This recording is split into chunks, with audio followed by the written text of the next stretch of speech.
can I thank Matt Coward for the gardening column as well? Which actually, if you collect the gardening column, you'll find it's a fount of wisdom and inspiration for journeying on his allotment. Anyway,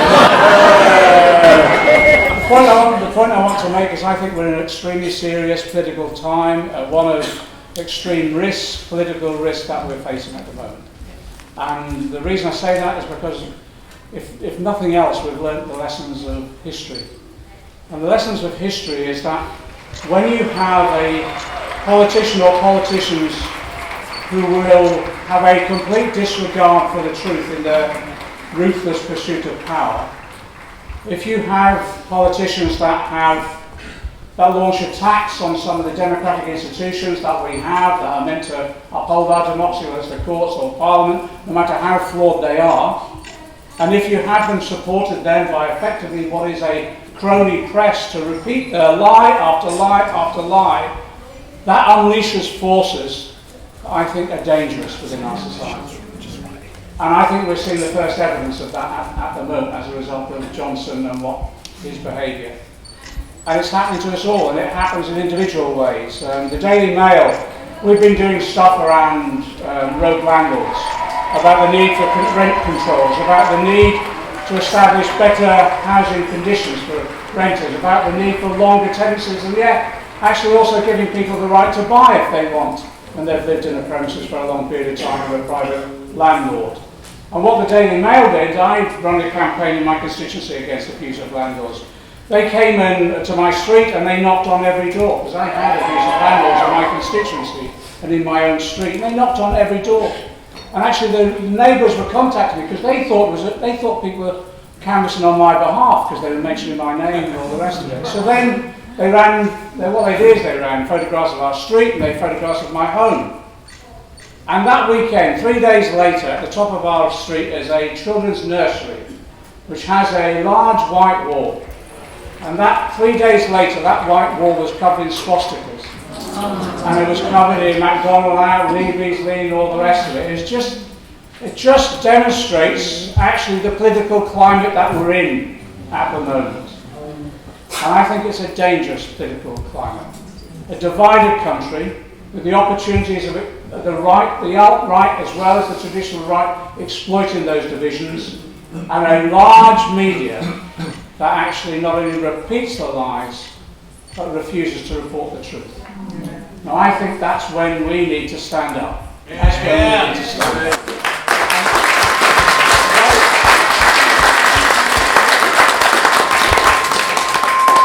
The way we stand up is we ensure that yes, we use every vehicle we possibly can to report the truth. That's the important role of the Morning Star. And it is, yes, using what media we possibly can, but the three elements that we've got is about, yes, using professionally as we possibly can the broadcast media that we have and the other elements of the media. And that is important for us, and it's important that we do that, and I have to say, yes, professionally actually, making sure we do know what we're talking about when we go on there, making sure we are trained in all the different techniques they'll use. Someone did a thing on a Newsnight a few months back. They did a monitoring of how many times people were interrupted. And they did one on me. I thought, 21 times in one interview I was interrupted. And then Amber Rudd followed after me and was not interrupted at all. It was the same on question time. I was interrupted more times than any other panel member put together. And so what you have to do is, let's be clear, we have a responsibility on the left to be more professional than them. So that when we go on there, you screw up every now and again, of course you do. But actually you need to know your facts better. And the best shop steward is the one that can argue the management out of the room because they know they've got their information better than them. So that's what we're trying to do. We're trying to make sure when we use live broadcast in particular, because they can't edit it out, we do it more effectively as best we can. And we don't take the shit anymore. You don't sit there anymore and say I'm being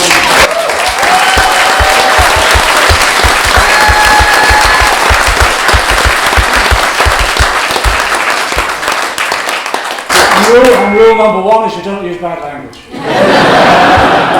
But secondly, what we've also got now, and Diane's mentioned it, we've now got social media on a scale we've never had before. And of course, the Tories set up their troll factories. We know about all that. But actually what they haven't got is 500,000 members organically spreading messages for us right the way across that social media, explaining what the truth is and how they feel and how powerful they feel about it.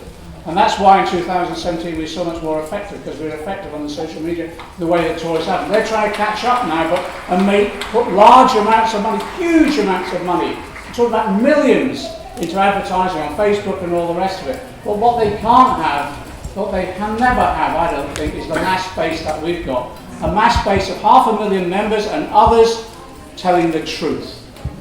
And the third element is word of mouth. We've reinvented word of mouth as a form of political communication. You know, people say, why is Jeremy touring around the country all the time during these meetings? Because he's communicating by word of mouth the policies that we're advocating.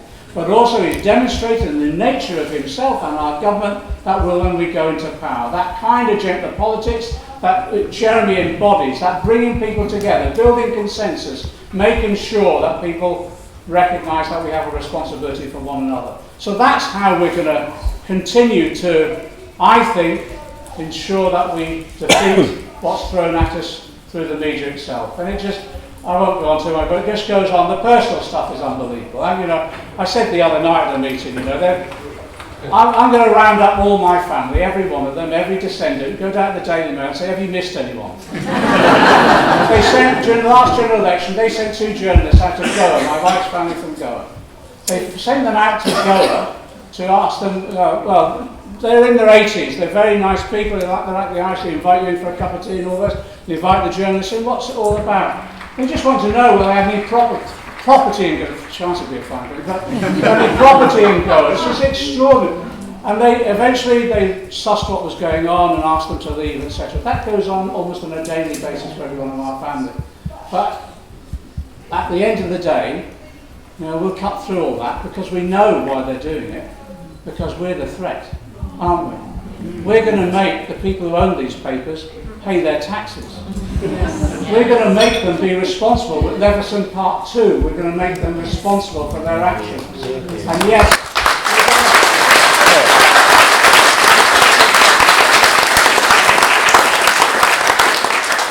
we're going to build an alternative media, and it will be, as earlier speaker said, yeah, we're going to encourage cooperation. We're going to encourage democratic control of the mandate of the media itself in a way in which we believe we can establish judgments on political issues and social issues on the basis, not just of sound common sense, but on the basis of honesty and truth. So I want to thank the Moring Star for everything that they do. In this coming period, we'll use the Moring Star effectively to get the honesty and truth out there about what we're doing. But actually, we all have a responsibility to do that now. Up against the big battalions of the Murdochs and all the rest of them, we can defeat them because actually, not only have we got the arguments, we've got the policies that will transform the world. Solidarity.